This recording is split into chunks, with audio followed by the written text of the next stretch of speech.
sejak kapan orang harus foto makanan dulu sebelum makan itu kan? Itu kan nggak ada dulu kan? Itu ada karena di drive oleh sosial media kan. Itu sosial media itu teknologi driven tapi emang ada di pasar. Ketika orang sudah bisa ngehook ke motivasi atau emosional orangnya gitu kan. Nah itu yang tren ke depan mungkin ya. Yang sekarang kan ini kalau di luar tuh katanya udah pakai robotic operation jadi platformnya unmanned. Nanti kalau ada pekerjaan di platform itu nggak perlu datengin orang, robot. Jadi semua sistem pemerintahan baik itu otokrasi, aristokrasi, demokrasi, oklokrasi ataupun apapun crazy yang lain lah gitu ya. Antitesis terbaiknya adalah dengan tidak berpartisipasi.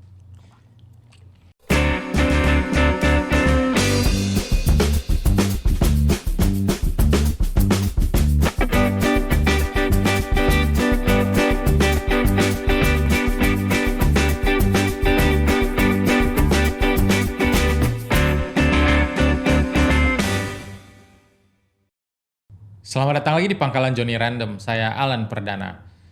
Hari ini saya berkesempatan untuk ngobrol bareng teman-teman satu komunitas bedah buku bernama BREAD. BREAD sendiri adalah singkatan dari Book Review, Entrepreneur Excellence and Dialogue, nama yang dengan sendirinya sudah menjelaskan tentang kegiatan dan aspirasi dari komunitasnya. Karena obrolan hari ini terlalu panjang, maka episodenya diputuskan dibagi menjadi 2 bagian. Ini adalah bagian pertamanya, part 1. Sedikit perkenalan tentang teman-teman yang hadir hari ini. Ada Mas Imam Darmawan, Insinyur Kontrol dan Instrumentasi, yang aktivitas utamanya saat ini terkait dengan aset-aset subsea atau bawah laut, fasilitas produksi minyak dan gas bumi, salah satu perusahaan migas nasional andalan kita. Lalu ada Mas Denny Yulian, profesional dengan expertise di bidang AI atau Artificial Intelligence, terutama yang terkait dengan radar monitoring dan computer vision. Yang terakhir, paling junior, tapi serasa paling senior, karena referensi bacaannya paling luas dan referensi studi filosofi mandirinya paling dalam, Mas Emil Yahya, entrepreneur di bidang software development, IT security, dan saat ini sedang giat-giatnya mengembangkan produk-produk IoT, Internet of Things untuk sektor healthcare di Indonesia. Semoga nggak terlalu random, makasih buat dukungannya selama ini. Tuh, bajunya kelihatan nggak Ca kalau dari kamera Ca? Kelihatan ya, BREAD Readers, BREAD Leaders. Hidupnya kurang ini berarti ya. Tapi kan kalau, siapa sih? Kalau Kang Denny itu termasuk founders bukan? Foundersnya Pak Gatot. Mungkin saya duluan Pak Imam ya, Pak Imam ya. Kalau duluan Pak Imam. Kan dari mulai Covid ya Pak, kalau Pak Imam ya. Iya jadi pas Covid kan lagi rame Zoom itu, Iya. saya gabung ya. Oh Pak Iman yang paling senior BREAD member di antara kita berempat nih? Iya Pak Imam. Bukan Emil? Emil kayaknya. Pak Imam. Enggak, aku tuh tahu dari ini Pak episode Budi ya? 60-an. Cuma sebelum mau gabung aku ngabisin semua videonya dulu. Ya itu. Yang Iya, nonton dipercepat 3 rekamannya. kali itu ya Mil ya. Iya dicepat 2 kali. Keren. Nah, kalau itu beres dalam 1,5 bulan, hampir 2 bulan tuh beresinnya. Baru gabung ke Brit Live-nya. Ah, waktu itu kan masih sedikit videonya. Masih 80 lah masih waktu itu. Udah 80? Ya jadi gabung tuh di 78. 80 itu kan sama dengan 80 minggu. Kan satu kali, Iya, 80 Iya. minggu. Nah itu 2 bulan ngabisin videonya semua. itu 1,5 tahun kan kalau 80 video. Berarti udah 1,5 tahun ya? Sekarang udah 100. 180. 3 tahun lebih ya. Kalau waktu Pak Imam, Mas Imam join tuh berapa episode? Saya agak lupa, yang ingat saya tuh waktu Covid tahun 2020, tapi udah jalan lama juga sih. Kok bisa sih? Iya jadi waktu Tahu dari siapa? waktu Covid itu kan rame banget tuh yang Zoom itu, banyak kegiatan Zoom ya dari rumah itu kan, kerja juga kita dari online ya hampir setahun itu. Nah itu ada posternya BREAD tuh di salah satu grup WA. Nah, Sama. saya coba klik, saya ikut, ternyata surprise juga ya, jadi cukup bermutu, jadi banyak tacit knowledge istilahnya, yang ilmu experience gitu ya. Tacit knowledge. Mil apa sih tacit knowledge? Lupa. Lawannya explicit knowledge. Yang tersirat ya. Iya ilmu tersirat. Kalau yang mendirikan berarti Pak Gatot Ya dulu dari Mas Gatot. sendiri. Episode Ya, pertamanya jadi ngomong sendiri ya. Pak Gatot itu episode 1 sampai berapa gitu. Pokoknya di awal-awal lah 1 sampai 5 atau berapa ya dia sendiri terus. Sendiri terus ya. Nanti ada temennya reviewernya yang ikut juga, dia didaulat sebagai reviewer berikutnya biasanya. Kadang terus besoknya Pak Gatot lagi. Karena kan dia itu pengennya itu ya biarin lah saya ngomong, silakan yang mau ikut bedah buku bedah buku. Nanti ya kalau ada manfaatnya ya buat kita semua. Jadi mau ada orang yang ikut dia bedah buku, dia tetap jalan, atau nggak ada orang dia tetap jalan gitu istilahnya. Memang itu yang dibutuhin untuk supaya either startup atau pergerakan itu bisa mulai. Sampai sekarang nih, gue kalau memikirkan tentang kan Brit itu udah 3 tahun berarti ya? 3 tahun ya. 3 tahun. Maksudnya pasti banyak yang harus diimprove. Tapi kalau ada satu hal, dan itu memang mantapnya Pak Gatot, yang gue salut banget itu, Pak Gatot tuh selalu shows up every week, setiap minggu itu consistently 3 tahun. Itu susah loh. Ya, jadwalnya itu susah banget loh. Dan even ada klien dia salut masuk. Buat Pak Gatot konsistensinya. Untuk Maraton. keep showing up itu. Jadi dia emang ngosongin jadwal. Mau kliennya minta nggak dikasih sama dia untuk jadwal Rabu malam itu. Ya itu niat sih boleh lah, kita juga kadang-kadang punya kemauan untuk begitu kan. Tapi kadang-kadang memaintain motivasi dan pas lagi males terus kan itu malam. Udah waktunya di rumah, udah waktunya santai-santai. Gue aja kadang-kadang suka. Dulu itu siang. Dulu siang lagi? Dulu siang Pak Imam ya. Jam 10-an kalau nggak salah ya. Iya 10:30. 10:30 ya. Yang pertama-tama tuh 10:30. Siang. Jadi emang tujuannya itu dia biar orang itu di kantor punya waktu untuk belajar itu. Iya. Jadi cuma kan masalahnya kan belum tentu diizinin kan masalahnya. Jadi makanya ada beberapa, jangan siang dong, malam dong gitu kan. Akhirnya jadi malam. Siang mah saya nggak akan pernah bisa. Nah itu. Tapi emang tujuannya gitu. Jadi biar orang di kantor itu daripada istilahnya itu buka Facebook atau apa, mendingan nonton itu. Kasih waktu sejam lah. Sejam untuk nambah ilmu gitu istilahnya. Yang sindikatnya Pak Budi Emil aja pengen ikut niat susah ikut gara-gara jam 1 atau jam 2 ya? Jam 1 sampai jam 3 tuh. Sering gua join habis itu tinggalin. Oh, kalau itu ada sedikit filosofinya ya Mas. Jadi itu belajar dari praktek anak sekolahan itu kan biasanya hari paling kosong atau hari ekskul tuh antara Sabtu sama Rabu siang ya. Nah, jadi emang ada alasan Sabtu bahwa Sabtu sama Rabu biasanya kan hari ekskul ya. Anak sekolahan kebanyakan. Sekolah zaman kapan itu? Ya zaman sekarang juga. Nah, Sekolahnya Emil. nggak jadi gini. Kita beda generasi Mil. Ya ini, jadi memang ternyata manusia itu di era modern sekarang ini, kepalanya itu paling susah buat mikir. Itu tuh sebenarnya di Rabu siang. Karena puncak tengah minggu. Tengah-tengah ya. Tengah-tengahnya. Nah justru itu makanya kenapa Pak Budi bikin sindikat tuh di situ. Udahlah karena emang kita lagi penat ngobrol-ngobrol aja nggak jelas gitu kan. Biasanya fresh lagi habis itu. Oh, gak kepikir loh. Iya. Orang paling susah belajar Rabu siang. Rabu siang dan anak sekolah makanya kan Rabu siang, Rabu sore itu kan maksudnya anak-anak sekarang tuh biasanya buat ekskul. Nah itu Pak Budi bikin kayak udah maksudnya lu juga bakal penat di kantor juga paling gak ngapa-ngapain lagi pusing. Rabu siang nih ikut aja gitu. Dalam bermutu banget nih. Gue kan baru pertama kali nih yang ada di luar lingkungan Kerjaan. FTT. Sebenarnya kalau misalnya di luar migas, energi atau industri yang tempat bekerja sih udah banyak juga topik yang kita coba untuk sentuh-sentuh kemarin Pilpres. Cuma orangnya sama itu, teman-teman itu juga. Tapi ya lingkungannya, circle-nya itu. Sekali ini ada anak elektro, informatika ya. Informatika. Tapi kenapa ITB semua? Jurusannya beda semua. Karena gampang, maksudnya kayak ya mungkin natural dari jejaring ya. Temannya di situ, ngajaknya lebih gampang. Terus kalau misalnya ditolak, ajak laginya nggak malu gitu kan. Berapa kali gua WhatsApp kapan? Kan kalau misalnya yang natural itu sekali nggak bisa itu habis itu ya udah Lupa aja. Nah itu Pak Gatot hebatnya gitu, konsisten untuk tetap showing up itu loh. Atau Pak Budi gitu itu harus dicontoh sih. Betul. Cuma emang pertama kali juga saya lihat gini. Kan saya sama tuh kayak Pak Imam tuh, taunya juga dari flyer. Cuma kayak flyernya dari Pak Budi tuh.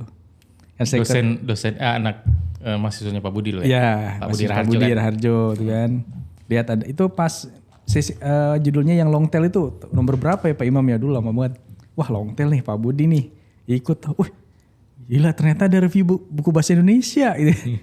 Itu bahkan dulu kan zamannya apa namanya yang Apple itu iPad, apa nama itu? Apa sih yang ngomong-ngomong di Apple itu loh? oh, Sekarang makanya lupa ya. Yang tahunan itu ngomong ya. yang seperti podcast. Iya podcast yang di apa namanya di Podcast. iPhone. Apple Podcast. Apple iPod, Podcast ya namanya. Iya.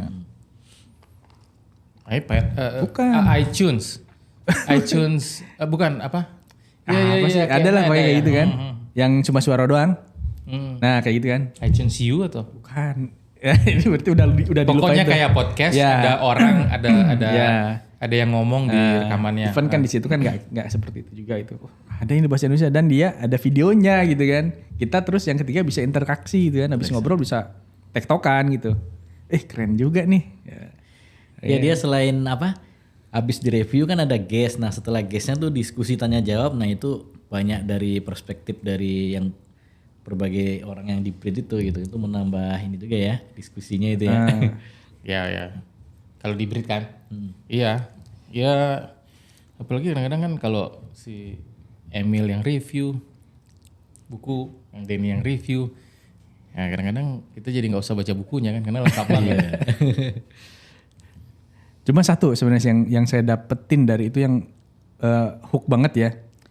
Jadi kalau saya kan suka baca buku dari dulu ya, dari SMA gitu, SMA lah. Iya, gila banget lihat library-nya. Cuma gini, setelah baca itu banyak lupanya, Dalan.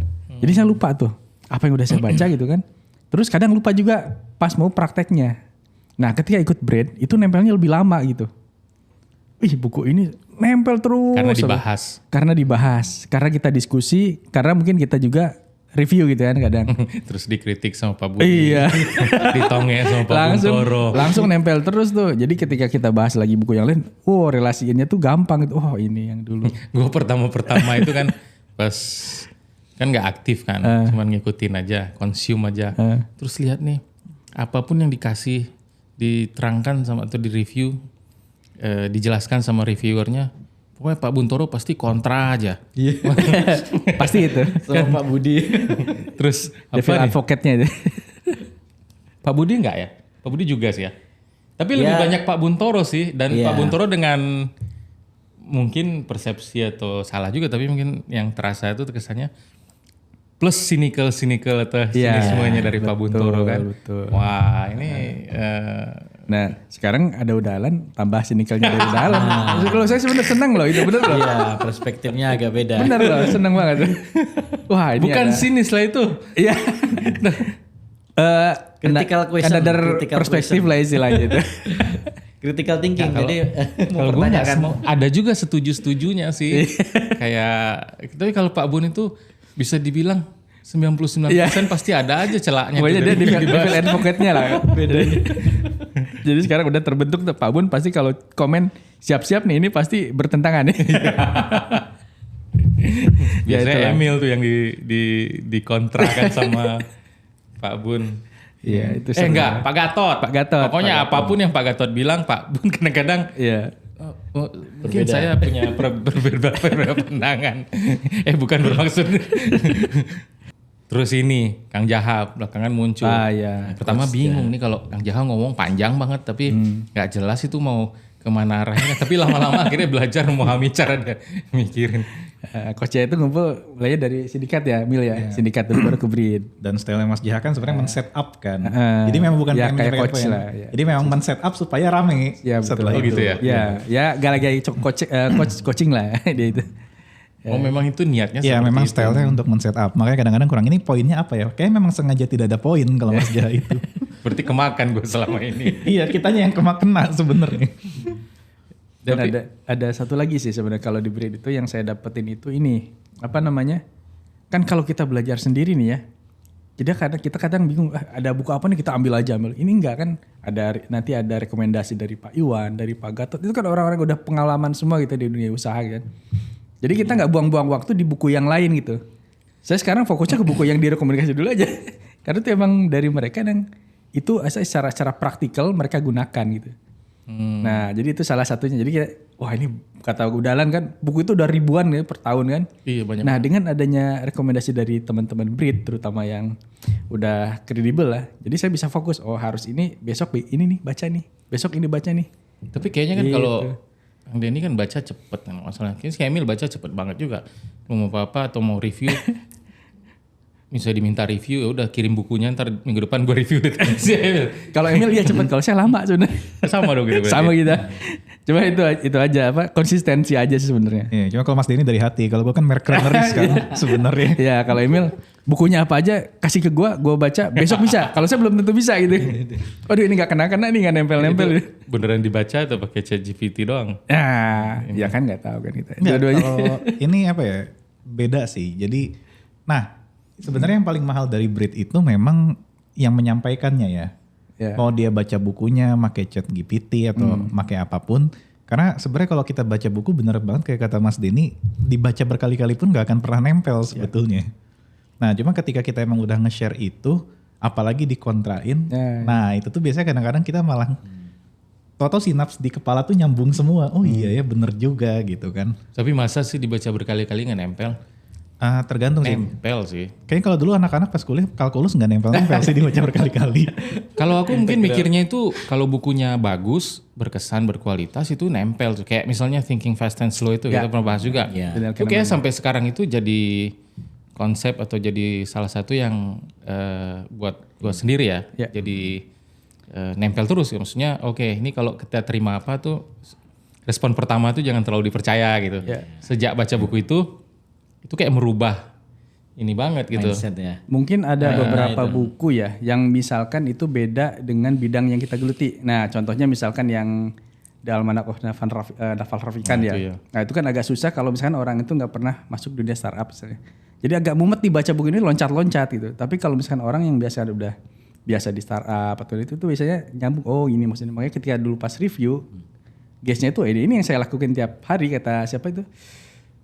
Mas saya lupa ya yang Evermost itu. Oh yang Iqbal itu. Mas Iqbal ya. Iqbal Muslimin. Mas Iqbal, Oh, ya. Muslim. Nah itu kan Brit juga tuh. dulu bukan Brit sih, cuma salah satu network dari Britnya ada. Mas Ari, ya Mas Ari ya kalau Tapi salah. Naval itu kan nggak bikin buku yang membahas satu Ya, topik. Dia ya, kayak, dia dari Twitter sebenarnya. Makanya dia loncat-loncat kan. nah makanya dulu aku juga suka lah pasti.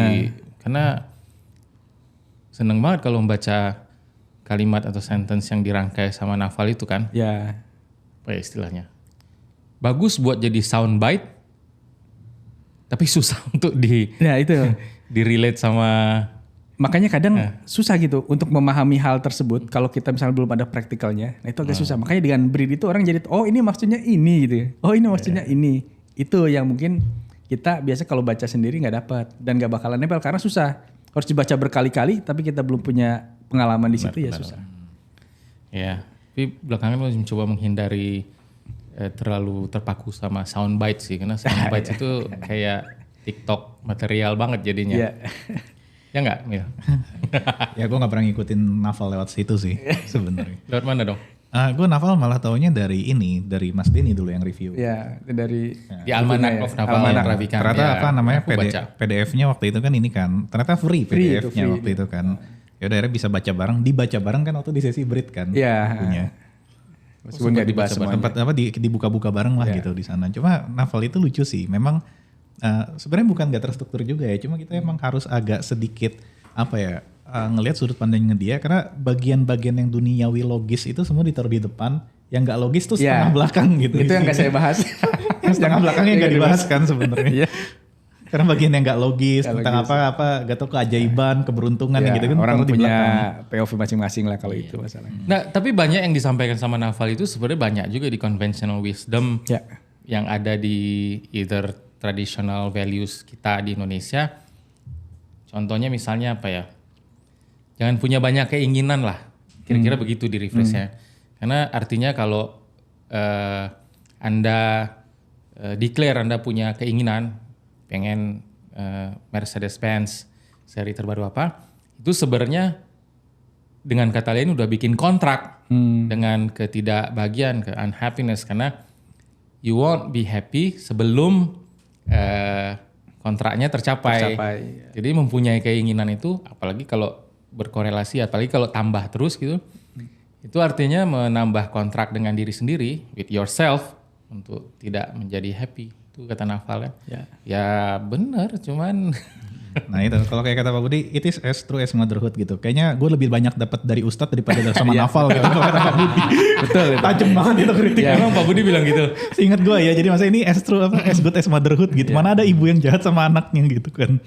Ya udah, masa ini mah sama aja kayak Ustadz ngomong lebih dapat banyak daripada baca bukunya Naval. Kalau masalah spiritualnya mungkin kita lebih jago lah istilahnya itu orang Indonesia itu.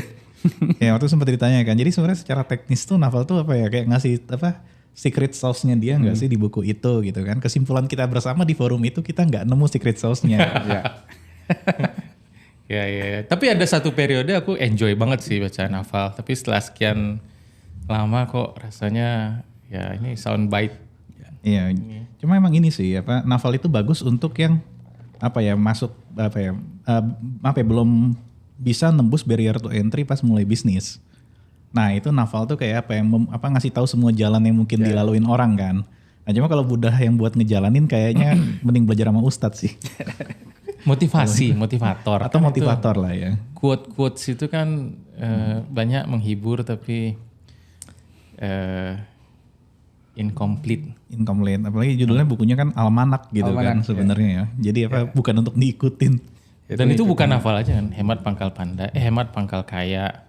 Rajin pangkal pandai. Ya seperti kayak gitulah. Itu benar tapi almost as empty as. Ya itu udah jadi common sense lah. Nah ya itu yang buku-buku kayak gitu tuh yang kadang-kadang tidak begitu worthy untuk dibaca. Cuma worthy untuk jadi bahan diskusi. Karena pemantik dia itu sebenarnya. Pemantik untuk berdiskusi. Dan memang kalau walaupun katanya ini juga fraud ya konsepnya piramida Cole si Cole tahun 46 tuh yang kalau kita baca masuknya tuh ke otak 10%. Kalau kita kalau kita mendengar 20%, kalau diskusi 40%, kalau ngajar 90% gitu. Walaupun katanya itu fraud karena tidak bisa dibuktikan secara akademik. Cuma ada benernya gitu kan. Ketika kita ngajar dan diskusi itu memang nempelnya lebih lama. Tapi itu simplifying terlalu simple juga sih, Emil. Kayak tadi yang gue bilang itu, thinking fast and slow itu saking kayak revealing sesuatu yang kayak tertutup selama ini di kepala itu. Mungkin baca sekali aja bukan 10% yang tinggal karena kayak konseptual atau kayak Atomic Habits gitu. Itu kan kayak sedikit-sedikit aja nggak apa-apa, bersihin tempat tidur aja. Nggak apa-apa gitu. Itu yakin lah kalau yang benar-benar baca menurut aku pasti akan lebih dari 10% yang dia tangkap esensinya dari buku itu. Harusnya iya sih. Tapi kalau kayak baca buku yang kita review kemarin itu Innovation for Real in Real Places. Itu mungkin cuma 3% setelah baca. Karena yang pertama kita bukan public policy makernya, bukan. Iya, gue ingatnya kita bisa jajah Nigeria pakai Indomie sih. Ya sebenarnya itu tergantung yang 100% itu seberapa tinggi gitu sebenarnya. Kalau kita bilang tadi baca Atomic Habits udah 100%, tapi mungkin itu belum 100% yang diinginkan, belum optimal gitu. Nah bisa jadi ya paham sih. Cuma kalau tambah 100%, emang nggak bisa dibuktiin, tapi secara motivasi itu bagus sebenarnya buat saya. Dan itu emang terbukti kan, ketika kita nggak cuma baca, diskusi, kan bertanya, bahkan mengajarkan pasti seperti itu. Itu iya bener sih, tapi maksudnya poin yang tadi aku pengen ini tuh, not all books are equal. Ya betul. Ada buku yang sebenarnya memang value-nya gede, itu susah untuk dicari dan kadang-kadang tiap orang beda juga. Tapi emang ada buku dan banyak banget buku itu, mungkin mayoritas dari buku yang terbit itu sampah juga. Artinya beberapa cukup jadi blog aja. Iya betul. Tapi emang tergantung reviewernya tadi ya. Jadi tiap orang nangkepnya tuh misalkan kayak buku yang Slow Thinking Fast Thinking itu kan dibahas sama Mbak Ina Yanti, dia background psikologi kan. Terus ada juga yang nyambung sama buku itu tuh Factfulness itu. Halo Mbak Ina. Ya ada Mbak Ina juga tuh Factfulness tuh. Factfulness itu Mbak Ina juga tuh tentang statistik, tentang mindset juga ya. Terus Mbak Uli itu pernah ngebahas yang authentic happiness sama mind over mood. Jadi dia bagaimana yang tadi yang mindset mempengaruhi perilaku yang ada hubungannya dengan generalization faulty thinking gitu ya. Nah itu kalau kita yang bukan background itu mungkin kita baca biasa ya, tapi kalau misalkan dia ada background pendidikan yang sesuai, mungkin dia cara nangkep perspektifnya mungkin agak beda, nanti dia bisa menyampaikannya lebih jelas lagi ke audiens yang lainnya. Kalau di Brit-nya iya, tapi pas kita baca experience atau pengalaman bacanya, maksudnya tanpa mengikuti apa yang di review di Brit, not all books are equal. Iya. Thick Face Black Heart itu kalau ada yang mengglorify, gua akan Ada yang positif, ada yang negatif akan nangkepnya kan. Iya, karena itu melawan. itu lumayan loh kalau mau jadi penjahat modal bagus itu. Itu buku favoritnya Pak Buntoro itu. Bener, harusnya Pak Bun juga baca. Tapi kayak dia baca kan juga 48 Laws of Nature-nya si Robert kayaknya Greene iya. itu kan. Robert Greene Atau, pasti. Pernah dibahas juga itu. Ya. Ya emang iya. Ya itu makanya dulu pernah kita yang di mana Citos ya Pak Imam ya. Bu Dokter Mengdisa kan. Iya. Orang kalau misalkan udah baca yang tadi yang 40 apa? 48 power terus dia baca juga bukunya Thick Face Black Heart. Thick Face Black Heart, terus satu lagi yang How to Influence People. Ya, How to Influence iya, People, Dale Carnegie. Wah itu udah bisa memanipulasi orang itu. Plus bukunya Trump itu, The ada. Art of apa ya? Yang buku Ghostwriters yang nulis Tony Schwartz, tapi itu dianggap authornya Donald Trump. Art of apa ya? Art of Negotiation. Nah, itu Negotiation gila atau nih. apa? Iya, manipulasi. Kalau gue tahunya ini sih panduan gue sempat baca juga The Prince-nya Niccolo Machiavelli. yang Machiavelli ya. Machiavelli Itu susah bacanya. Karena tahu sudut pandang ini sih Italia era ini kan akhir-akhir Bizantium ya. Cuma kayaknya bacanya tuh nggak, karena terjemahan yang kan versi-versi terjemahannya banyak macam-macam ya. Ini gue harus cari terjemahannya yang bagus lah. Yang Inggris pun juga sebenarnya kurang enak sih bacanya ya. Mungkin harus ngerti bahasa Itali dulu sih. Bisa jadi. Iya. Yang waktu buku apa tuh yang strategi execution itu kan bahasa Belanda itu yang dari. Oh itu Belanda ya aslinya? Iya, aslinya Belanda. Oh ada juga ya kita bahas buku yang bukan populer. Ada. Itu ada tuh, itu Pak awal-awal ya Pak Imam ya Iya, kalau nggak salah. strategi execution itu tentang itu ya. Jadi strategi aja tidak cukup, tapi bagaimana eksekusinya gitu yang paling penting kalau di buku itu ya. Ya, dan gaya Belanda kan apa ya, beda banget. Cara Belanda eksekusi sama Jerman kan beda ya. Ya. Jerman tuh selalu based on sampling, probability. Kalau Belanda bener-bener hubungan sebab akibatnya semua harus jelas gitu. Itu aja kan beda ya cara kerja mereka gitu. Detail terus step by step apa sama apa work frame-nya itu detail banget kalau Belanda itu cara menyampaikannya ya. Kalau Amerika kan suruh kita general-general aja kan. Ini apa referensinya Eropa nih kalau gimana oil and gas hardcore. Kalau Eropa ini Amerika hajar dulu, salah ntar maaf gitu. Tapi yang buku Fast Thinking Slow Thinking itu katanya kalau orang Jerman itu kan Thinking cenderung fast and slow. Iya, cenderung slow dia kan. Kalau yang orang Amerika cenderung fast, cuman entrepreneur katanya mesti yang fast itu ya.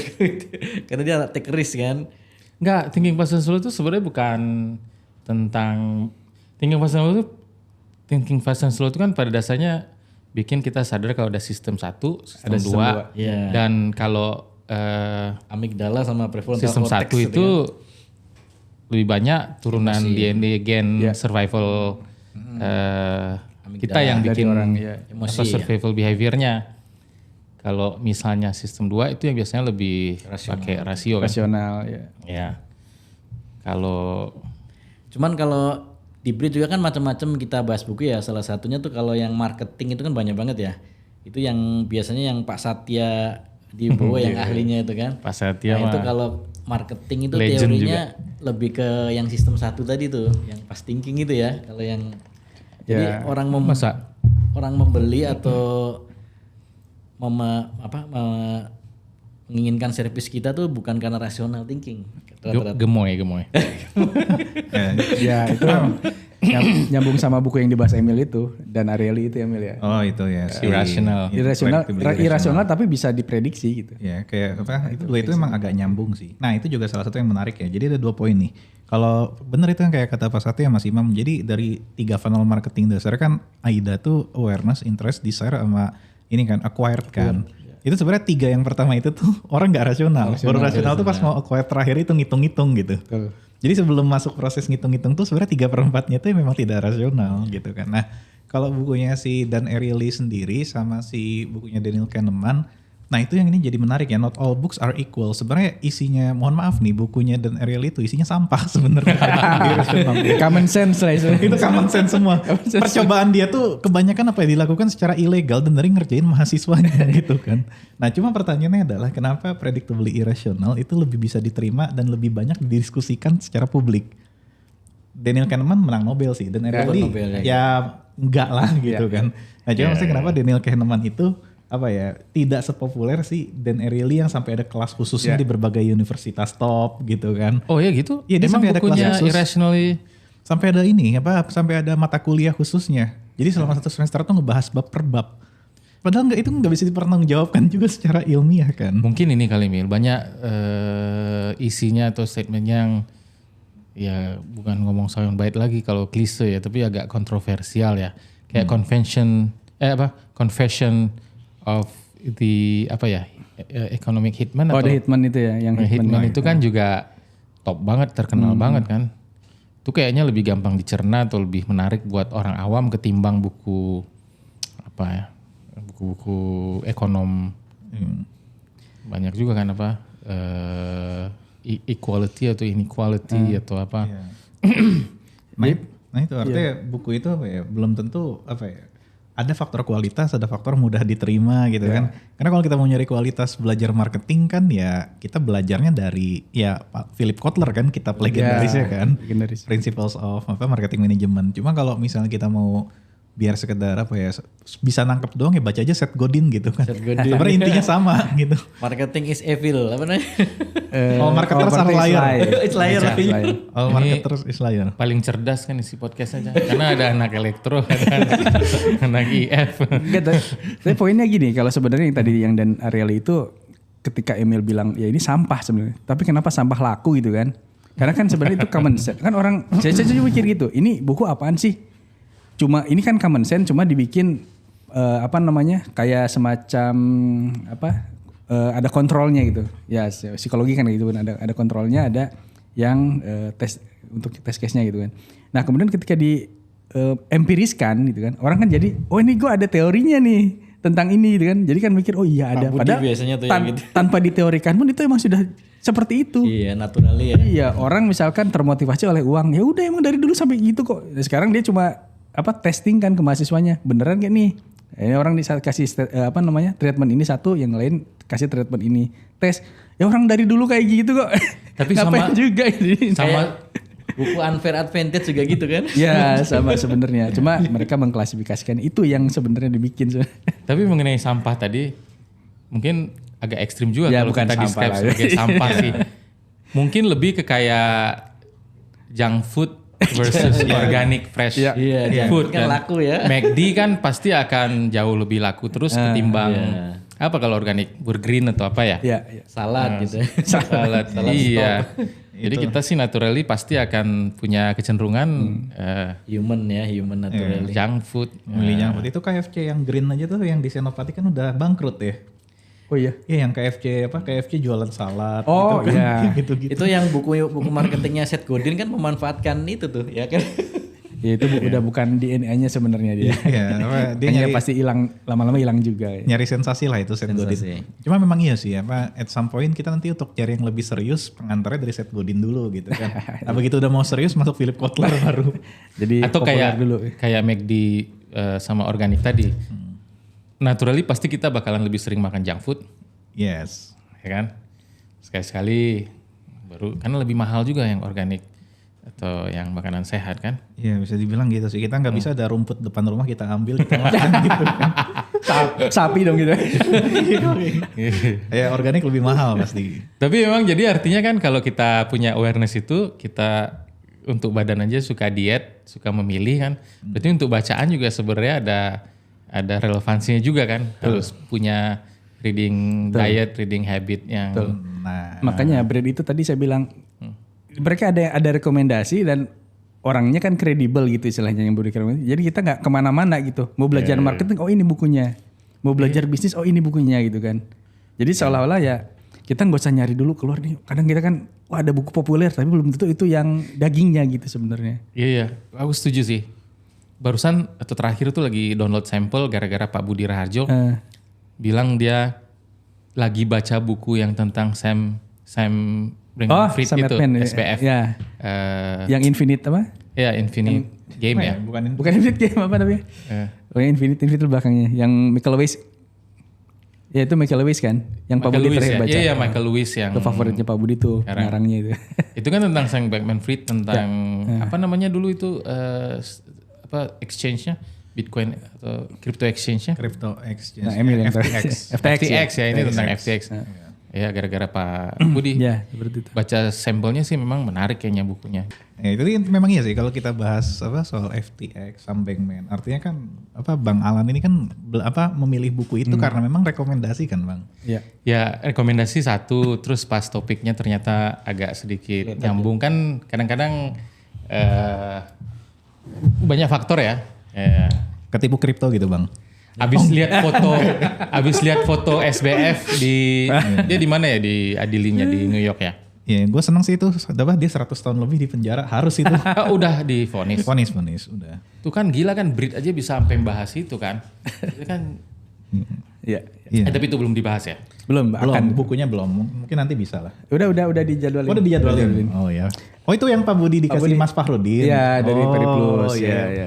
Ada lagi yang Pak Budi bahas itu yang siapa yang profesor hukum di Amerika itu, yang kayak di film Netflix apa itu yang kita tuh hidup kita diatur oleh medsos itu. Oh, itu Pak Bambang. Oh, bukan Pak The kapitalisme. Oh iya, kapital. Surveillance capitalism. Ya, Pak Bambang. Itu dari Pak Fahrudin juga tuh bukunya tuh. Pak Budi yang kritis. Pak Budi yang kritis. Iya. Ya kan Pak Budi yang lebih ngerti sebenarnya, tapi yang reviewnya Pak Bambang. Nah terus di follow up waktu itu sama ini ya, sama yang master algoritmnya ini ya, iya. Pedro Domingos. Ya itu Udah banyak ya. udah banyak. Sebenarnya ada 180 buku. Ya jadi gini, udah Lan, pertama kali saya kenal buku-buku itu kan bahasa Indonesia semua tuh. Jarang lah saya touch sama ini bahasa Inggris ya.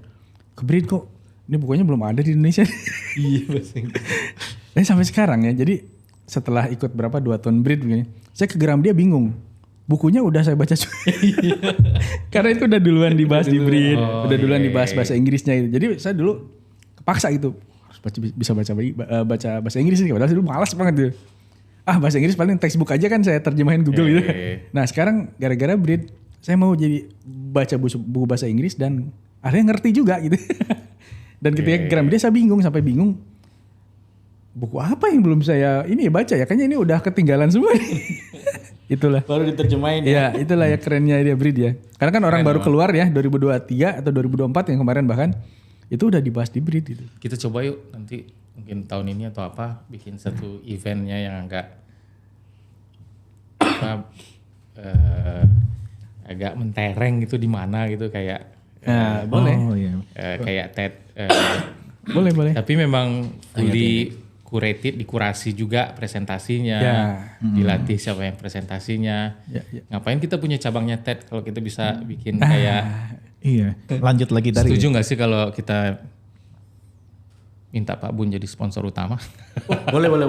Bisa. Jadi nanti support by MAK, Periplus, Kinokuniya, Gramedia. Iya. Di Ciputra Artpreneur aja. Boleh. Wah boleh tuh, tinggal jalan kaki saya. Oh bisa. Iya. Atau kalau di Bandung di Sabuga. Tapi kayaknya Ciputra aja Jakarta. akan lebih berdampak kalau diadain di Jakarta. Setuju. Nah, ada di sini ada yang ini kali ya. Nanti gampang lah, banyak channel kan sama yang biasa ngadain BBW. Nggak usah terlalu tinggi, nggak usah terlalu tinggi dulu gitu. Kalau Ciputra Artpreneur itu kan udah terlalu. Oh iya. Speknya itu. Oh iya udah nggak usah di situ, tapi di mana ya? ICBSD. Itu lebih parah. Tinggi lagi. Atau kita bikin pas BBW. Plus BBB. Enggak kan misalnya Bisa aja sih. Pak Budi satu, pokoknya dikurasi memang presentasinya mungkin 10, mungkin atau 5 presenter, mungkin ada 2 kayak talk show atau apa kan. Tapi curated ya, dikurasi. Nah cuma memang ini nanti yang organize-nya itu agak, ya saya nggak tahu ya. Karena kan kita sistemnya itu, yaitu tadi apa? Paguyuban. DAO itu ya, Distributed Organization. Jadi ketika kita paguyuban, ya kadang tetap harus ada orang yang ngordinir gitu istilahnya. Nah ya kayak gini lah. Ini kan kita juga tiap minggu ini ya Pak Imam ya, mungkin Mas Emil juga tuh. Iya. Ya siapa nih reviewernya, siapa guestnya, bikin post ada kali ini. Itu baru Ya, yang ini agak rutin harus gitu. Nah itu direncanakan. harus direncanakan benar kalau yang ini. Ya kalau misalnya resourcesnya bisa ada yang komit ya Nah, iya. bisa kita iniin. Bahkan kita mungkin bisa Bikin sekali aja kan setahun kan. hire satu profesional yang event sejenis mengkoordinir satu orang atau 2 orang. Ya bisa kalau kayak gitu. Ya kita ini lah istilahnya gotong royong tapi tetap harus ada yang benar-benar mastiin komitmennya gitu istilahnya. Bikin sistem HTM juga memungkinkan ya. Mungkin aja. HTM apa? Pakai tiket maksudnya. Tiket jadi tiket masuk. Buat bikin premium, saya kalau gratis kan kata Dan Ariely kalau gratis orang malah nggak Orang malah nggak menghargai. datang, ya. Kalau dibikin kemahalan orang ngerasa apaan Orang- sih nih iya. gitu. Jadi bikin murah supaya ada nilainya dan orang menjadi kayak ngerasa Minimal harus datang. ya dia punya komitmen. Ketika dia beli sesuatu kan dia pasti punya komitmen. Oh saya ada sang kosnya. Oh saya udah beli ini, sayang nih harus pasti datang. Komitmen filter lah. Atau kalau kayak di apa yang platform belajar online itu, jadi dia bikin berapa modul, yang satu modul gratis, yang sisanya bayar. Jadi combine deh kan. Ruang guru. Aduh, apa yang dari luar sih? Atau kayak apa Buat premium lah ya istilahnya kayak gitu. atau kayak gym gitu kan. Kenapa sih apa kok capek kok bayar gitu kan. Iya. Ya justru biar orang merasa dosa kalau nggak datang gitu kan. Experience ya benar. Kayak kita pernah argumentasi soal itu deh di salah satu iya, pernah. Brit. Capek kok bayar.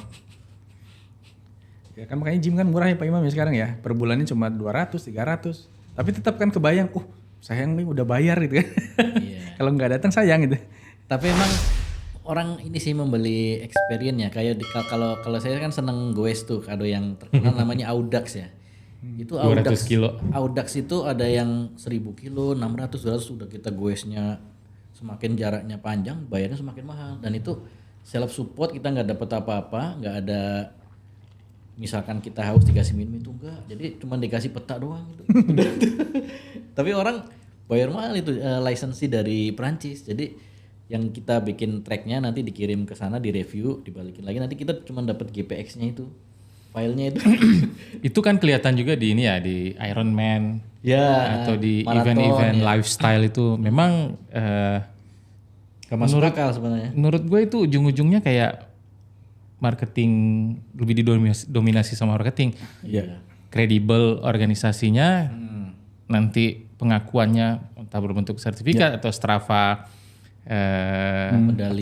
medali itu jadi kayak badge untuk siapapun. Padahal badge itu value-nya mungkin Iya. nominally nggak ada sih sebenarnya, tapi value secara ininya Memberi kepuasan diri lah.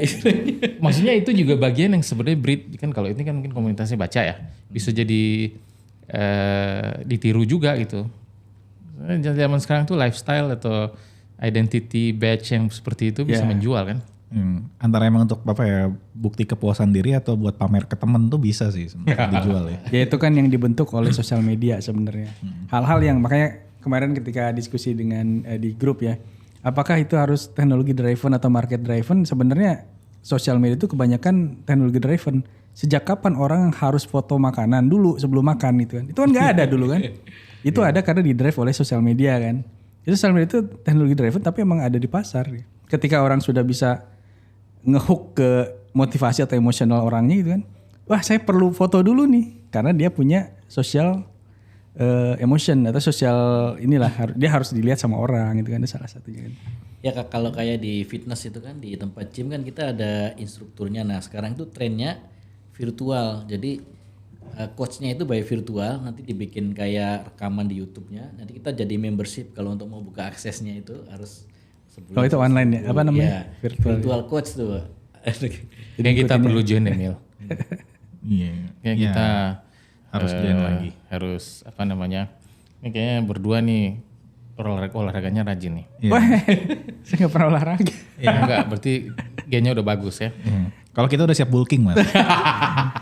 Enggak, karena saya nggak pernah olahraga itu ya. Jadi saya makan cuma 2 kali sehari. Pagi sama Tapi emang sore. sekarang tuh lagi booming sih. Jadi banyak fitness tuh bikin di Pondok Gede, di apa pelosok-pelosok tuh membership. Jadi Kejauhan. Iya. Di kantor ya urban ini lifestyle, jadi kalau siang tuh dia fitness. Itu dari gitu. dulu bukan? Cuma Sekarang lebih meningkat sih. Kayak event lari aja tuh kayak maraton itu kan. Banyak event kan. kayaknya harga sepatu lari tuh naik terus. Jadi mahal sekarang itu. Ya. Karena banyak demand. Karena ada komunitas, kan ada Dan itu sosial integrated ininya, ini mas, influence. integrated ke fashion juga. Jadi fashion baju-baju yang bagus atau produk-produk yang bagus tuh emang dibikin untuk yang slim fit. Jadi yang kayak kita nih nggak bisa beli tuh, maksudnya udah filter dari awal. Kayak kita maksudnya siapa Mil? Ya yang merasa aja kalau itu. Kalau gue sih ngerasa sih emang ini apa baju-baju tuh kurang ajar sih pada mengecil sendiri gitu ya.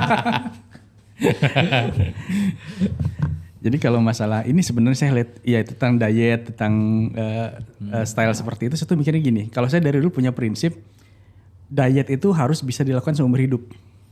Jadi kalau misalnya diet, saya diet karbo, bisa nggak itu sampai seumur hidup? Karena nanti kalau dia lepas dari situ dia balik lagi.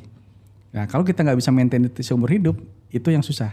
Nggak bakalan berlangsung lama. Pak Imam misalkan, kalau dia punya komitmen nih olahraga, bisa nggak seumur hidup itu?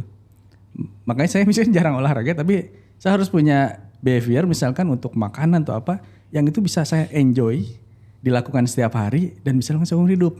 Jadi nggak bakalan misalkan, wah saya bagus badan, atau saya fresh banget nih, setahun ini karena saya ikut gym misalkan. Berikutnya saya nggak bisa ikut gym karena ikut-ikutan orang misalkan ya. Teman saya udah nggak ikut gym nih, maka saya nggak ikut juga. Itu susah maintainnya itu. Tapi kan bisa ini, ada juga yang namanya membuat habit baru. Atomic Betul. habit. Nah makanya itu tadi, apakah habit itu muncul dari inner kita, kemudian jadi komitmen, kemudian jadi behavior. Nah itu yang bisa bertahan seumur hidup. Makanya tadi misalkan oke lah awal-awal kita di-influence oleh orang gitu kan. Tapi bisa nggak ketika orang itu nggak ada, kita tetap ada di situ gitu. Nah itu yang sebenarnya yang selama ini saya oke lah, saya nggak olahraganya nggak banyak, tapi saya harus maintain dari makanan, dari pola hidup, dan itu yang Makan 2 kali sehari. salah satunya. Kalau pagi udah, malam gak lagi gitu. Salah satunya gitu. Itu karena gini, saya kan kalau saya kebanyakan WFH ya kalau WFH itu kan ya kata Emil tadi, kita kan duduk doang gitu kan istilah itu. Paling jalan kamar mandi gitu.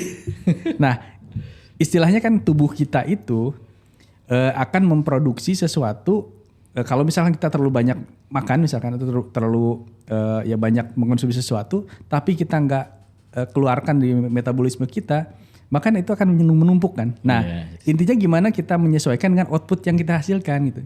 Kalau misalkan ya cuma diam doang ya udah makannya dikit ya. Istilahnya kayak gitu. Tapi kalau nanti jalan-jalan kemana ya makan banyak gak masalah gitu istilahnya.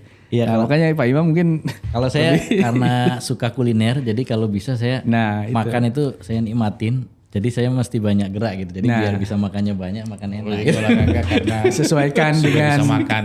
Sama mungkin kita. outputnya. Tapi Gitu lah. kalau orang normal kan makin umurnya makin tambah, apa metabolismenya makin Ya. makin efisien ya, makin turun berarti kan. Nah yang seperti itu tuh kadang-kadang susah untuk Maintain. diikutin karena sekarang oke lah makannya cuma 2 kali. Nanti ujung-ujungnya makannya sekali. Iya. Karena yang dulu apapun aktivitasnya butuh bensin, butuh asupan segini, makin lama makin efisien, makin sedikit. Jadi ya salah satu yang mungkin harus dibentuk emang habit itu sih emang harus. Ya kalau dulu kan kita kenalnya puasa Daud ya Mil ya. Nah itu puasa Daud ya itu buat maintain itu sebenarnya. Cuma kan ya orang nggak semuanya kuat kan. Makanya ada intermittent fasting. Iya, Puasa Daud itu hari Satu hari puasa, satu hari ya. enggak. kan kayak gitu kan. puasanya 24 jam puasanya. Enggak. Puasa biasa. Puasa satu hari nih ya buka biasa gitu. Besoknya makan. Oh iya. Puasa. Ada yang maintain seperti kan kalau ulama zaman dulu kayak gitu. Makanya mungkin badannya bagus-bagus. Ya itu cuma ini sih ya, karena itu mungkin kalau namanya Daud Yulian mas mungkin boleh ya, karena mas Deni kan Denny Yulian, gak ada puasa Denny mas. Daud Yuli. Iya. Lagi offshore kemana? Oh kalau lagi offshore, paling kalau Fitness ya. naik, kalau di Lari keliling helipad atau? ya kalau sore itu lari keliling helipad, tapi biasanya ada alat treadmill sama angkat barbel itu ya kalau di platform. Cuman kalau di kapal agak challenge-nya pas lagi treadmill kan gelombang, jadi ikut goyang, jadi nggak aman juga sih kalau treadmill di kapal. Paling ya saya kalau di kapal mungkin Push up di kamar. ngurangin makan aja, jadi kalori intake-nya dikurangin supaya Ya, nggak terlalu ini. Berarti tetap aja habitnya akan diganggu sama aktivitas kerjaan. Kalau di offshore sekali offshore berapa lama? 6 minggu. Enggak, paling 3 minggu. Sebulannya. Sebulan biasanya kalau saya kan setiap tahun tuh ada inspection repair maintenance. Jadi yang peralatan di bawah laut tuh kita inspek, terus kita cek, terus ada juga yang repair. Jadi misalkan ada powernya ngetrip, kita ganti subsea cable atau subsea control modulnya rusak, itu kita ganti. Atau misalkan pipanya tuh ada terjadi free span, itu yang di bawah tanahnya kegerus kan takut bengkok ya, nanti kita kasih grout bag namanya, kasih semen gitu ya. Nah itu setiap tahun tuh ada campaign itu pakai kapal ROV, remote operating vehicle, pakai robot itu ke bawah, karena kalau kedalamannya itu kan 90 meter, kalau penyelam yang rekreasional kan cuma 30 meter tuh pakai tabung itu kan. Ya. Paling harus pakai saturation diving. Kalau pekerjaannya bisa di cover oleh ROV, kita pakai kapal ROV, tapi kalau nggak bisa kita penyelam saturasi. ROV itu robot robot operated. Nah itu biasanya sih setahun itu 2 bulan lah kapalnya itu bergerak. Jadi di Natuna kan banyak platform, ada kapal FPSO juga, jadi kita. Tadi berapa lama sekali di offshore? Kalau pas campaign IRM tuh bisa 2 bulan, setahun itu. Oh setahun. Cuman Jadi berhenti gitu ya? enggak, jadi misalkan nanti ini bulan Setahun offshore gila aja. yang besok ini kan bulan Agustus nih, berarti Agustus September. Nah baru kita demo 2 bulan lah di kapal itu. Kadang-kadang merangkap jadi khotib juga. Iya Pak Imam kemarin ada. Iya ada tuh. Jadi khotib. Itu cuma di kapal ya.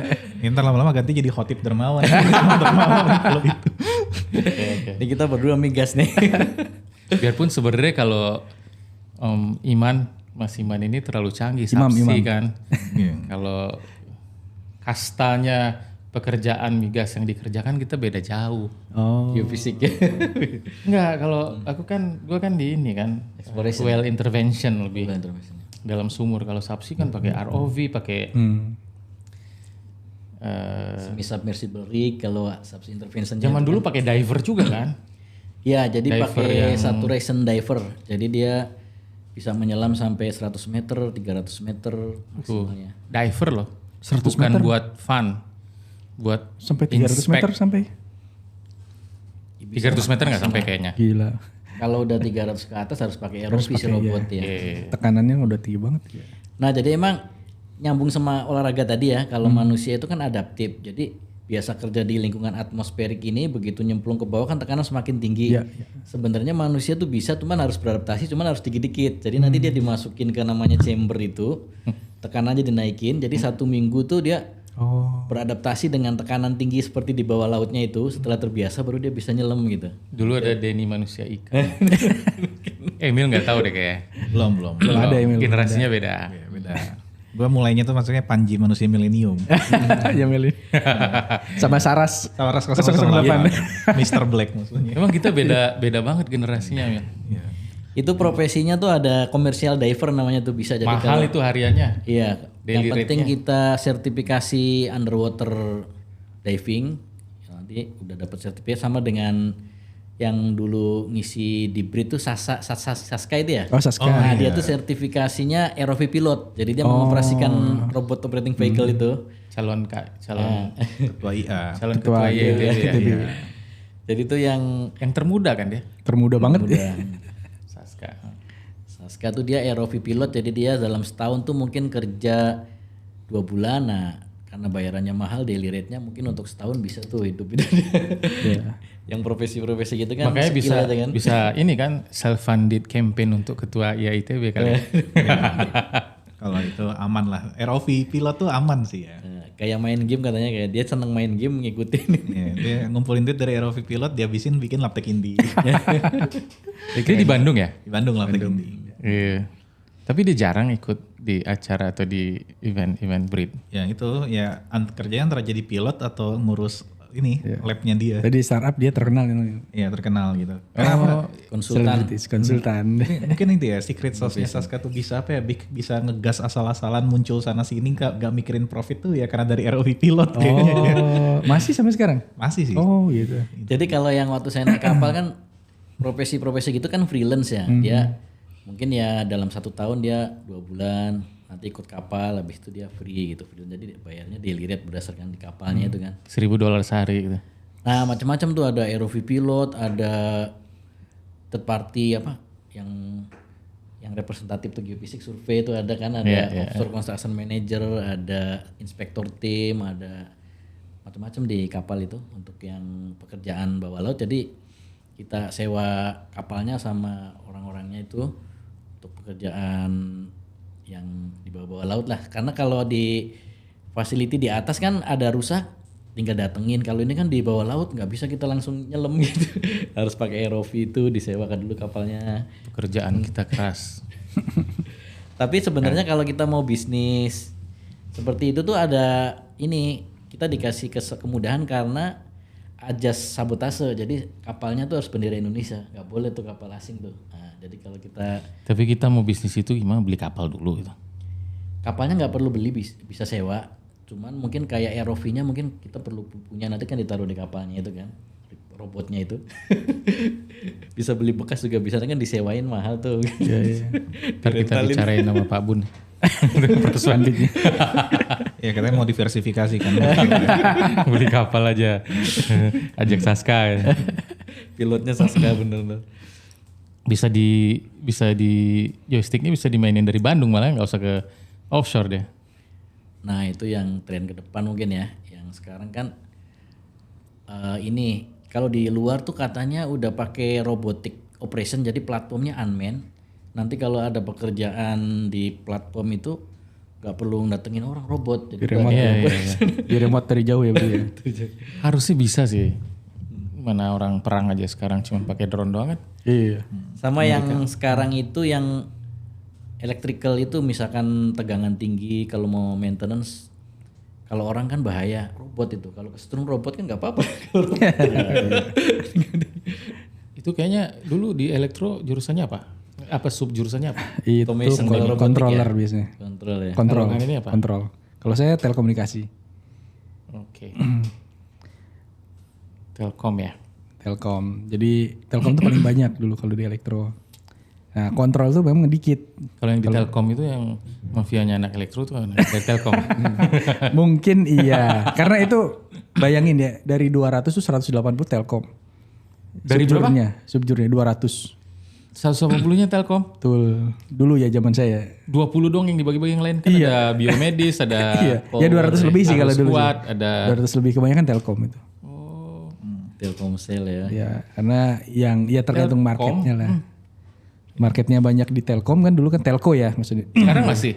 Enggak. Sekarang saya nggak tahu ya. Sekarang 250 seangkatan. Seangkatan. Yang elektronya itu sekitar 100. Sisanya dibagi rata berarti sekitar 40. Jadi elektro sendiri pun dari situ ya berarti sebenarnya rata-rata 40 ya. Teknik komputer 40, kontrol 40, telco-nya 40, arus kuat 40. Sekarang pembagiannya gitu. Nah, tegangan tinggi energi itu 40 terus ya. Teknik komputer ini nggak bentrok sama IF. Enggak, Beda. Walaupun sebetulnya kalau secara standar ACM ya, Association of Computer and Machine, harusnya jurusannya itu stay itu jadinya fakultas computing. Oke, kalau gitu nggak bentrok berarti sama FT bisa bentrok dong karena instrumentasi juga kan. Nah iya, makanya jadi sebenarnya memang harusnya kalau memang makin ITB ini nanti makin modern ya, kalau mau ngikutin standar global, itu sebetulnya teknik komputer tuh adanya di Faculty of Computing. Jadi bukan stay itu pecah dua. Iya, iya. Jadi ada Faculty of Electronics and Listrik apapun gitu kan. Sama satu lagi ada Faculty of Computing. Tapi ngomong-ngomong tadi yang zaman dulu kan, waktu zaman Mas Denny kan Telkom, kalau sekarang lagi ngetren artificial intelligence ya. Apa mungkin di elektro pada masuk ke situ kali ya sekarang ya? Digitalisasi. Kuota IF-nya digedein. Ya, Itu bukan anak elektro, itu kayaknya menguasai IF kali IF ya. ya. Dulu elektro kan 200 orang, IF 150 ya. Sekarang tuh elektro tuh sekitar 200, IF 250. Jadi lebih banyak. kuota Lebih IF-nya banyak. yang ditambahin. tambahin ya. Karena emang demand buat itu. AI. Tapi bahkan kalau AI itu kayaknya juga bukan Matematik juga. bukan ilmu komputer atau AI aja yang menguasai ya, orang anak Petroleum juga banyak. matematika atau malah yang gampang jump in ke sana mungkin yang mendalami statistik. Bisa dibilang gitu ya kalau untuk masuk ya. Karena kan memang ini AI itu sendiri dulu kan gini. Kenapa dinamakan artificial intelligence kalau secara keilmuan? Itu karena untuk menampung ilmu-ilmu yang nggak ada disiplinnya. Ilmu-ilmu yang nggak ada disiplinnya. Itu dikategorikan sebagai Bukannya itu artificial udah dari intelligence. tahun 60-an ada itu kayak Iya, dan itu kan neural network. Iya, makanya definisi AI, teknologinya, metodenya kan itu yang tidak pernah ada konsistensi dari tahun 60-an. Yang nggak ada rumus matematikanya lah. Iya, tahun 60-an kan AI itu basisnya XOR, tahun 80-an basisnya expert system. Iya. Terus lama-lama ya supervised learning, sekarang unsupervised learning, masuk lagi deep learning gitu. Jadi AI itu nggak pernah ada konsistensi. Intinya adalah ilmu-ilmu otomasi dalam komputer yang tidak jelas disiplin ilmunya kemana. That's AI. Cuman kalau di oil and gas yang saya perhatikan, justru yang jagonya tuh anak teknik perminyakan. Jadi dia yang tahu aplikasinya, nanti aplikasinya ingin seperti apa, nanti dia panggil orang IT untuk bikin Python programmingnya. Nanti dia yang tahu ininya, inginnya seperti apa. Nanti dia tinggal, kalau yang IT yang programmingnya biasanya. Iya. Atau mungkin gue mau menggali lebih dikit. Emil bilang itu yang nggak di-define tadi ya.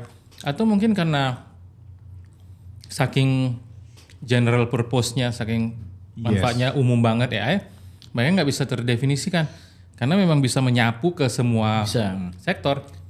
Kayaknya sekarang itu banyak profil di Instagram, bukan foto profile ya, tapi akun di Instagram itu, termasuk foto-foto di dalamnya itu orangnya nggak ada, fiktif. Karena itu AI.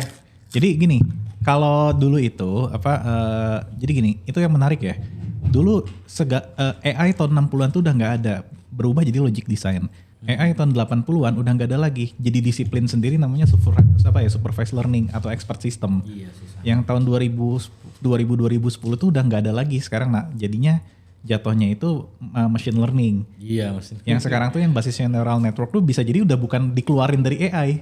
Jadi disiplin ilmu deep learning. Nah, kalau yang sekarang kan orang-orang yang di Instagram itu udah kagak ada udah orang yang nggak ada. Maksudnya mereka bisa punya visual sendiri, punya suara sendiri gitu kan. Itu kan sebetulnya ilmu-ilmu yang jatuhnya generative AI. Yeah. Itu mulai ada disiplin. Nanti bisa jadi generative AI itu jadi matkul sendiri atau disiplin ilmu sendiri nih. AI generatif kayak ChatGPT kan basisnya juga kan large language model kan.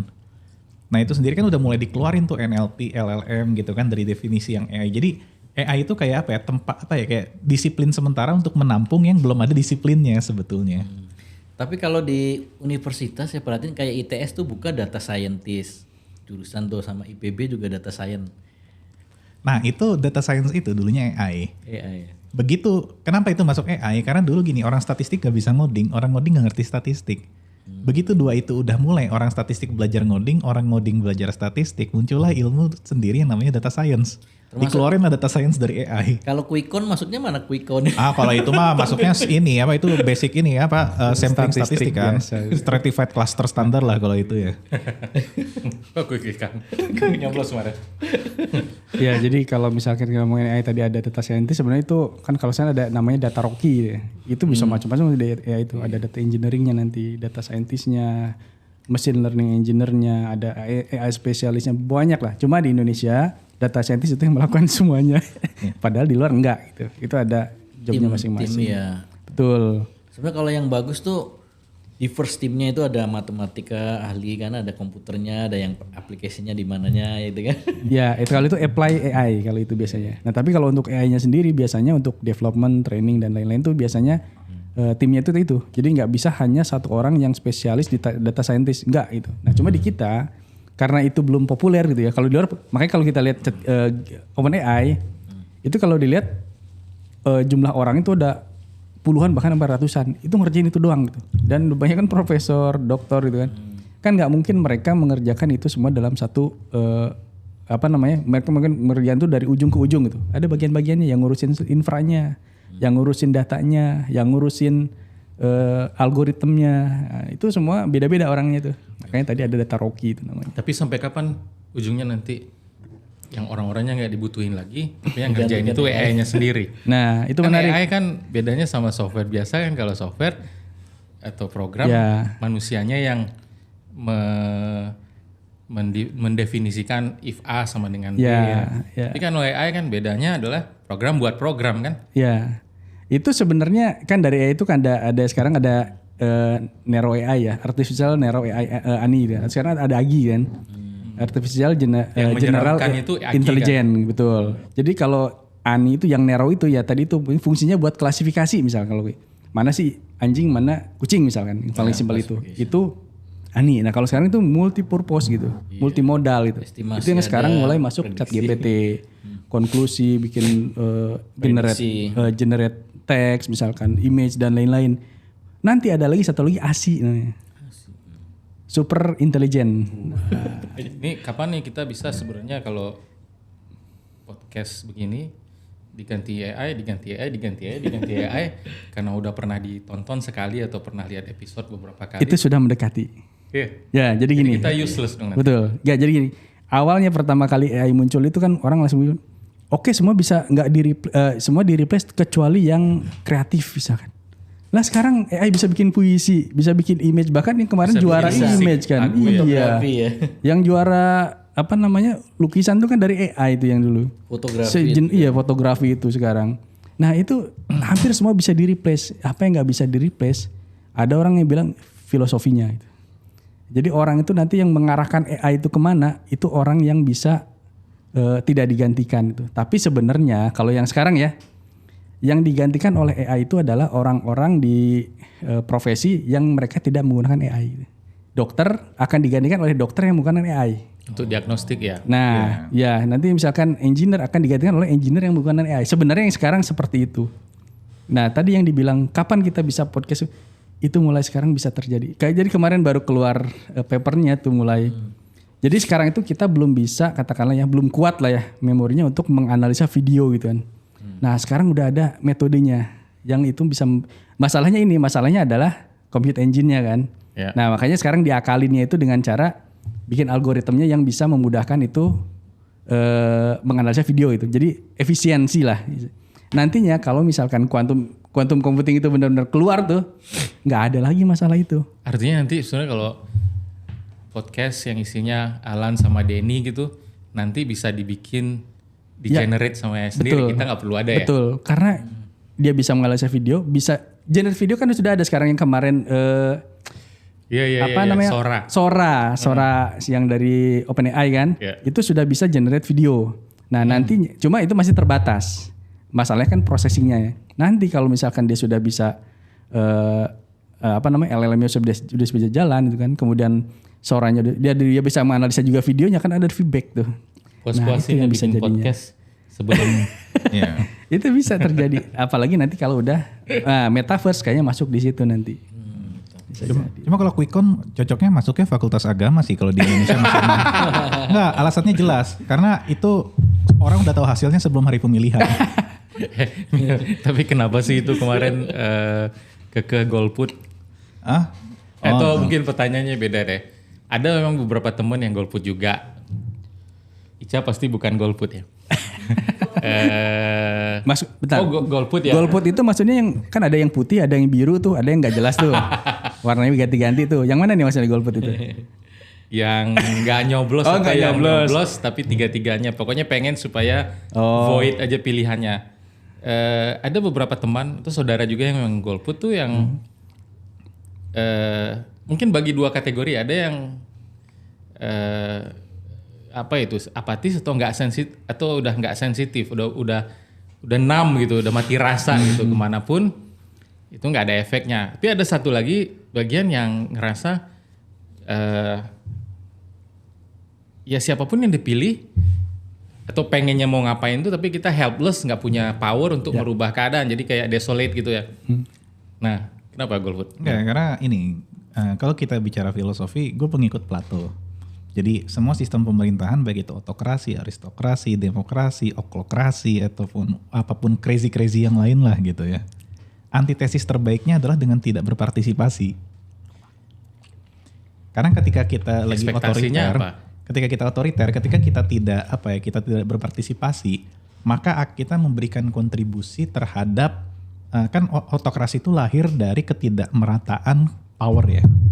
Nah, dengan kita tidak memberikan suara kepada kita nggak nurut kepada raja pada saat otokrasi gitu kan atau penguasa, itu akan membuat kita itu nantinya power itu akan pindah ke banyak orang secara merata.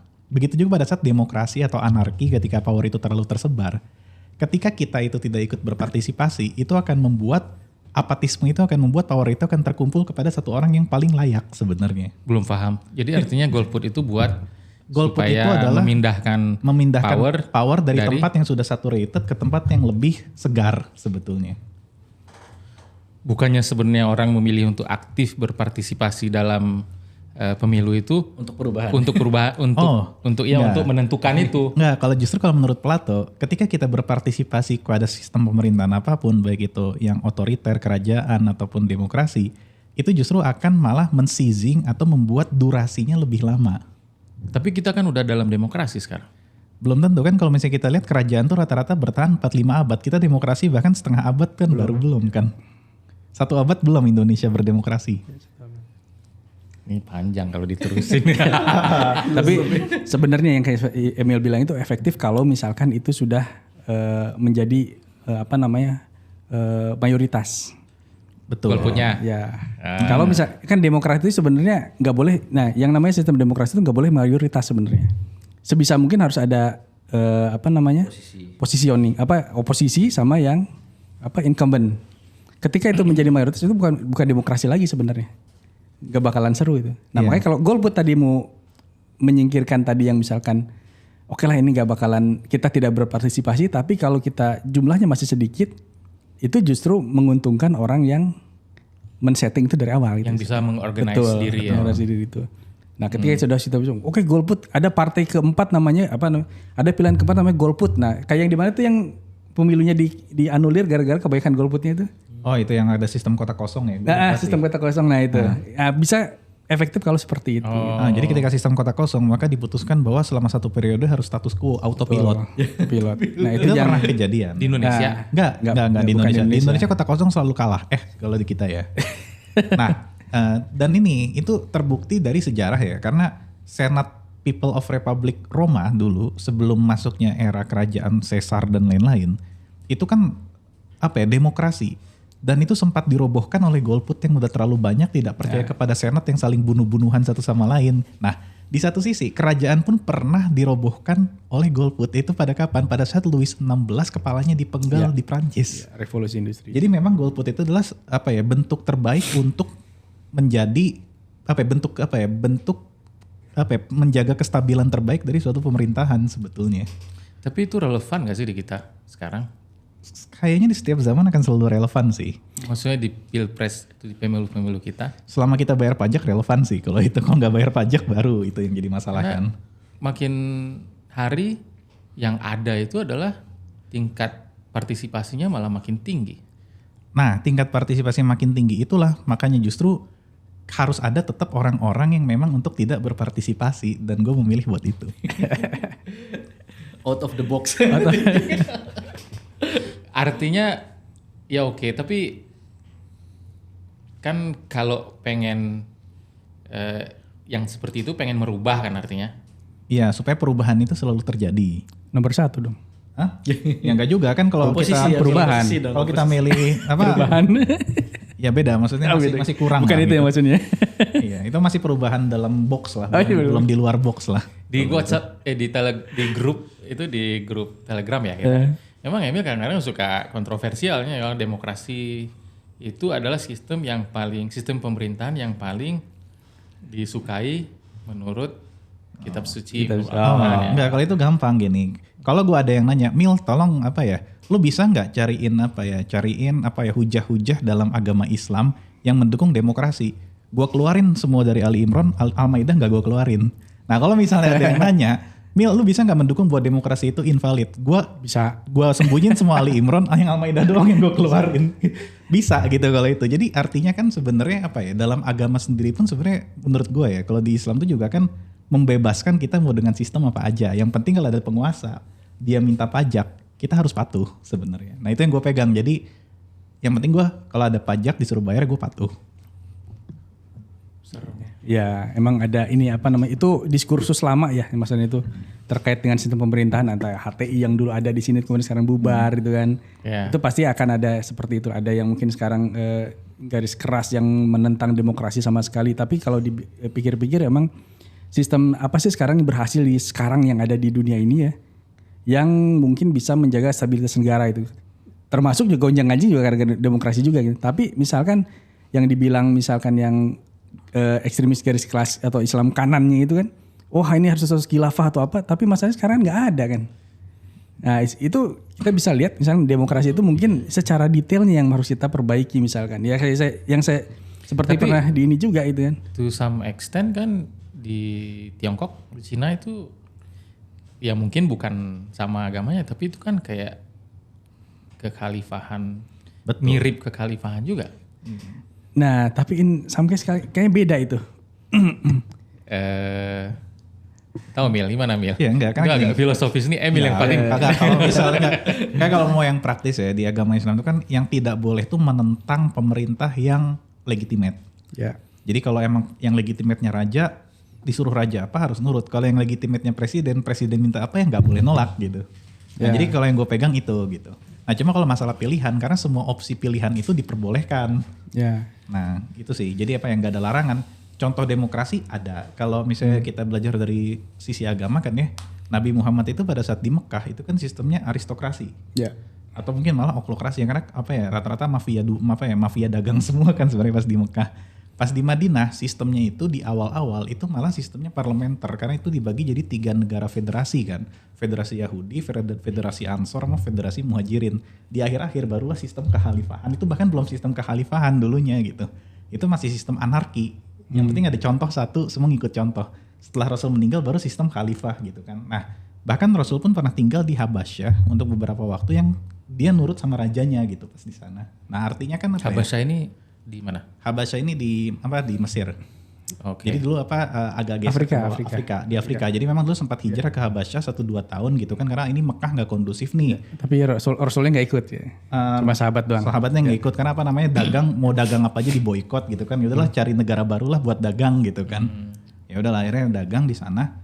Nah artinya apa? Itu kan gue sebenarnya mengkritik bahwa orang-orang yang menentang pemerintahan yang eksis di Indonesia sekarang, kita harus khilafah atau apa. Nah itu gue menentang. Kenapa? Karena contohnya Rasul aja pernah berada pada semua jenis sistem pemerintahan gitu kan. Dan semuanya didukung.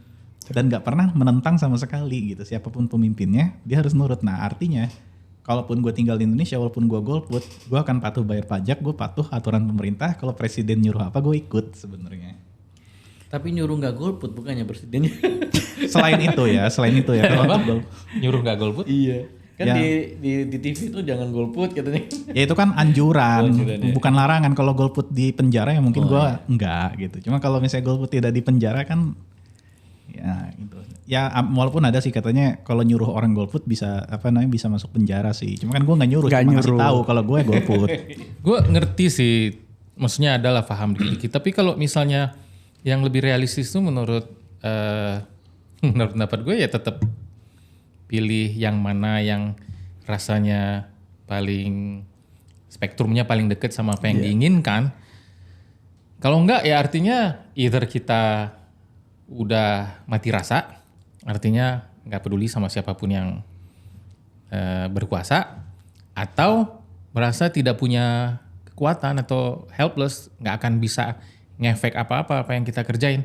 Kita pengen sesuatu nih, tapi apapun yang dikerjain tuh nggak akan ada efeknya kan. Jadi itu boleh juga golput gitu. Selain yang mati rasa sama yang nggak ngerasa punya kemampuan apa-apa, helpless itu, nggak ada lagi alasan buat golput. Karena nggak ada tidak menjadi satu statement juga di kita di sini. Nggak terartikulasikan apa yang diinginkan sama yang tadi disebut sama Emil itu. Iya. Ya sebenarnya ada 3 sih point of view tadi yang udah Alan bilang itu. Pertama ketika orang golput itu bisa jadi orangnya cuek emang. Dia gak peduli gitu kan. Ya itu yang udah mati rasa kan? Yang udah mati rasa. Artinya itu biasanya itu orang-orang yang emang gak peduli sama apa yang terjadi di negara ini. Ya ada banyak lain yang dia lebih pusingkan daripada itu. Jadi ini tuh nggak peduli, ini apa sih nggak penting lah istilahnya. Yang kedua itu yang terkait dengan yang tadi Emil bilang mungkin perlawanan. Perlawanan itu kalau kita tetap ikut di sistem itu, kita artinya mendukung itu dan itu akan berlangsung terus menerus sistem itu. Semakin banyak orang golput bisa jadi collapse sendiri itu istilahnya. Yang ketiga itu yang orang itu golput karena dia helpless atau misalnya ya ngapain juga milih, paling yang menang itu juga gitu kan. Nah, kalau yang kedua tadi itu isunya adalah sebenarnya kalau misalnya pilihannya ada, tentunya akan lebih menurut pendapat pribadi gua ya, akan lebih masuk akal untuk biarpun nggak ada yang perfect, tapi mana yang akan lebih mendekatkan kita ke tujuan itu ada point of view keempat kalau itu biasanya. Kalau yang kedua tadi itu biasanya kalau kita ikut sistem ikut nggak golput berarti kita mendukung secara tidak langsung sistem tersebut gitu kan. Sistem demokrasi Ya nggak bakalan collapse sendiri gitu. Nah yang keempat itu yang tadi tuh mungkin dilihatnya ya ini mana manfaat mana mudorotnya. Oke lah kita nggak bisa dapat gitu yang kita inginin tapi minimal mudorotnya lebih kecil istilahnya. Terbaik dari yang terjelek. Sebenarnya adalah point of view yang kelima kalau saya bilang itu.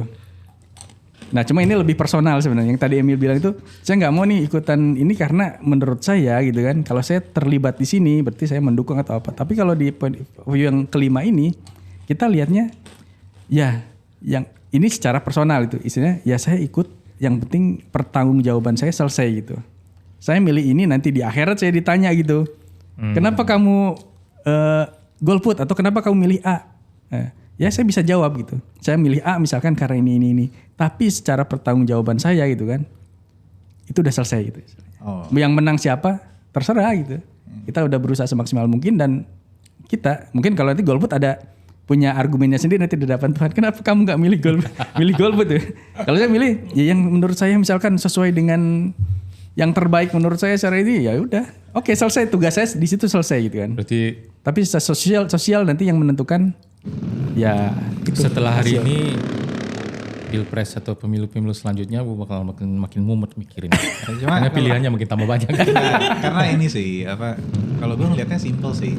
Walaupun gue lahir dari keluarga yang Islamis, cuma kalau untuk soal politik gue malah belajarnya banyaknya dari Nyai Ontosoroh di Bumi Manusia sebenarnya. Kalau itu punya Pram. Dari Pram. Mas Pram ya. Memang Pram itu membawa bahwa bentuk mendukung penguasa metode terbaik mendukung penguasa adalah selalu menjadi antitesisnya. Oposan. Nah, dan kalimat terakhir di Bumi Manusia itu kan memang ini ya. Kita telah ke Minke kan si Nyai Ontosoroh kan. Kita telah melawan sekuat-kuatnya sehormat-hormatnya gitu kan. Dan bentuk paling terhormat untuk melawan memberikan antitesis penguasa adalah bahwa kita mendukung sistem yang berlawanan dengan penguasa saat itu. Jadi kalau gua tinggal di Indonesia jadi kerajaan, maka gue adalah orang pertama yang akan mendukung kita harus demokrasi. Dan kalau misalnya gue sekarang ini negara yang lagi demokrasi, gue adalah orang pertama yang mendukung gue jangan ikutan demokrasi gitu. Emang pusing kalau misalnya bawa anak elektro, anak podcast. Ya, cuma memang ini gue memang inspired dengan ini ya kisahnya si Minke, Annelies Meiwelsma dan Nyai Ontosoroh bahwa memang gitu ya bentuk terbaik untuk menjaga penguasa itu selalu berada dalam moral terbaiknya adalah dengan menjadi antitesisnya sebenarnya. Jadi oposisi. Apapun ya oposisi terekstrim yang memang bisa. Jadi walaupun ini jangan dicontoh ya sebenarnya ya. Tapi sekali-sekali boleh dong Brit baca atau review buku Bumi Manusia. fiksi. Iya kan?